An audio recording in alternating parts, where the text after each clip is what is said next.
guess for real it will be almost impossible to do this. Never mind, let's just do it and it'll be weird. Ladies and gentlemen, welcome to StarTalk Live. Look at that on TV. Anyway, it is my incredibly great pleasure to bring on your host for the evening, an amazing man, ladies and gentlemen, Bill Nye!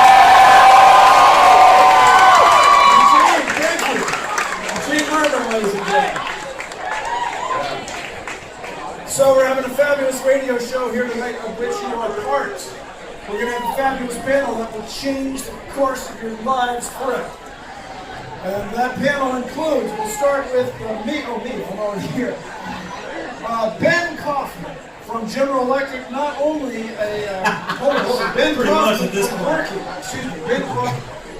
Ben Kaufman from Quirky, and Quirky was the show you just watched. And you know he is a leader in technology and deep thoughts. Ben Kaufman, ladies and gentlemen.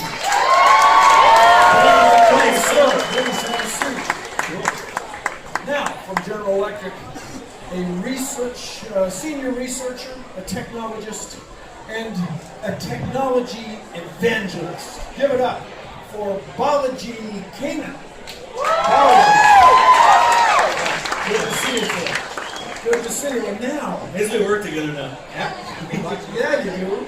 And now, somebody's become a pretty good friend of mine academically as we try to change the world. You know her as the head of IFLS. Can I say on the radio, love science, Elise Andrew. Elise here. Fabulous. And we have one more guest. It is my great pleasure to introduce from Parks and Rec Girls, and her movie premieres here tomorrow, Obvious Child. Ladies and gentlemen, the wonderful Jenny Slate!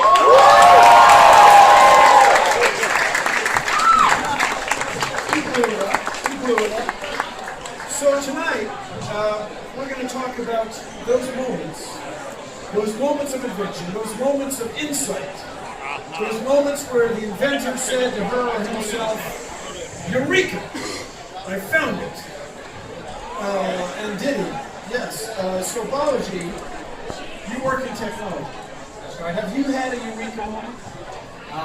Hopefully I've had a few Eureka moments. I work with robots, so kind of every day is an exciting new challenge. It's an opportunity to do something great. So recently we are going to be working on a project with DARPA that's going to allow us to do. Are you allowed to talk about it if it's for the class? We can talk about it because hopefully we're going to be signing the contract pretty soon. Hopefully nobody's going to kill me. It's on radio, so they can't see my face, so I can get away with it. So we're going to be doing, hopefully, additive manufacturing in space. Ultimately, we're going to be using robots to build other robots and satellites in space. That's kind of cool. It does sound cool. Now, why are you doing that? Because it's cool. Were you there? Is it on a dare? Kind of, sort of. It started off as a dare. Now, in all truth, part of what we do at GE is invention. Part of what we do is, what is the next frontier that needs to be conquered, that can be conquered?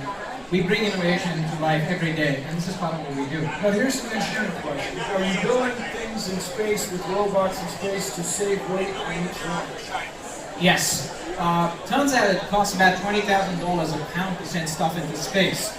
We can disrupt the entire business if we were to just build a satellite in space. Imagine robots to do that. What can be cooler? But hold it, a pound of robots still a pound of robots. That's true. But once you send them out for the first time, then they don't have to come back. That's that much less weight that you send that's back. the difference between robots and a lot of people. They never get to come back?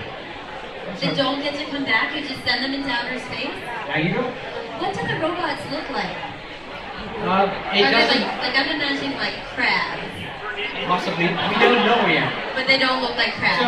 So it's kind of like Quirky, right? We're open for ideas. Throw it out there, we'll do a Thursday Quirky thing. You guys should do the little crabs Yeah, then. and one that looks like Samuel Jackson. Yeah, that's a really good idea. Thanks, For me, the key word is that we don't know what they look like. No. It's going to take more than one person. Absolutely. We really do. It'd be easier to do this in a Motley Crue concert. This is I know I don't want to ruin things, but if there's any way for there to be less talking, it would make us hear each other. I'm just throwing it out there. I said it would be easier to do this than a Motley Crue concert. Yeah! All right. Well, that'll give us 35 seconds. So tell us about robots. Here you go. So no, we can't do any of this by ourselves. It's all about collaboration. It's all about sharing of ideas. I'm one guy. It's not just me who's able to do this. We have a team of people who work on this on a daily basis. We're constantly looking for the brightest and the best minds to be able to do this. Where do your ideas come from? Everywhere. Most of it is when I'm basically in my shop. Going past that, we have, as an organization, we believe in collaboration. We have collaborative spaces where we put people together. So when I worked at Ball, everybody had a desk just contiguous. It was a little louder than here. What is louder than here? Yeah, a little bit. What is louder than here? What's funny is this is actually Foley. They're piping in hubbub. Yeah. Look at that pop feel. The studio. Yeah.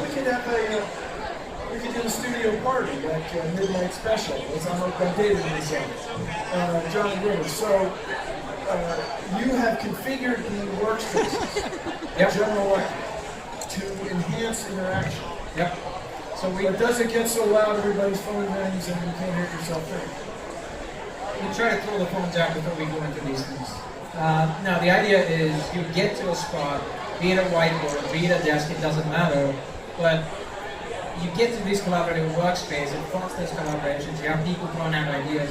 Some of them are fairly random ideas. I mean, when we started looking at this, think about what I just said, building robots in space. So we throw out, and then we look and see if it's feasible. I think somebody once said, maybe it was someone from Amazon who said, once you've taken off the impossible, then however difficult it might be, the improbable becomes absolutely probably doable. So, Did you get this idea from when all the pieces of Voltron came together? Was that is the inspiration for this Voltron? The robot that's a bunch of tigers, the sword. I'm not wrong, but I'm not right. No, you're not. Yeah, you're not right. I'm not right, but I wouldn't go so far as to say I'm wrong. No, neither would I. But nobody would hear what I said. So Elise, you study news items in science. I Yes? do, yeah. In your opinion, have the way ideas emerged changed? Oh, absolutely.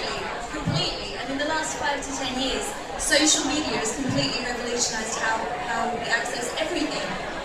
The news, our friends, our family, I don't know about you guys, but I don't even have that many people in my phone book anymore. I just talk to them over Facebook.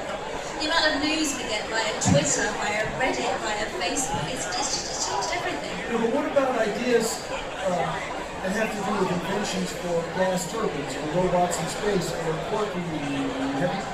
Ben, have you seen a change in quirky ideas? Yeah, what we see at Quirky is we get ideas from all around the world, from all sorts of people, stay-at-home moms, like crazy scientists at GE. And what we see is, since ideas are being submitted, we get about 4,000 product ideas every single week. Every week we get about 4,000 product ideas. And what we see is, every now and then, like a pocket of invention comes up, right? So like about 18 months ago, people started putting the internet in products on our site. And that became sort of a subcluster of the community of people that just wanted to make connected devices. And so what's really cool about Quirky and the way it's sort of organized is as sort of interests of technologies and so on come up, you see inventors sort of gravitate towards those areas. Jenny, Yes. you as an observer of the human condition, Sure. Big time. have you seen a change in the way ideas come together? Yeah. I try to minimize the amount of time that I spend on the internet because, well, you Why? know, That's weird. I know. I feel like I'm just about to get kicked off of this, but I try to minimize the amount of time that I spend on the internet because I feel like I forget to find things out the way that I used to when I was little. How would you do it?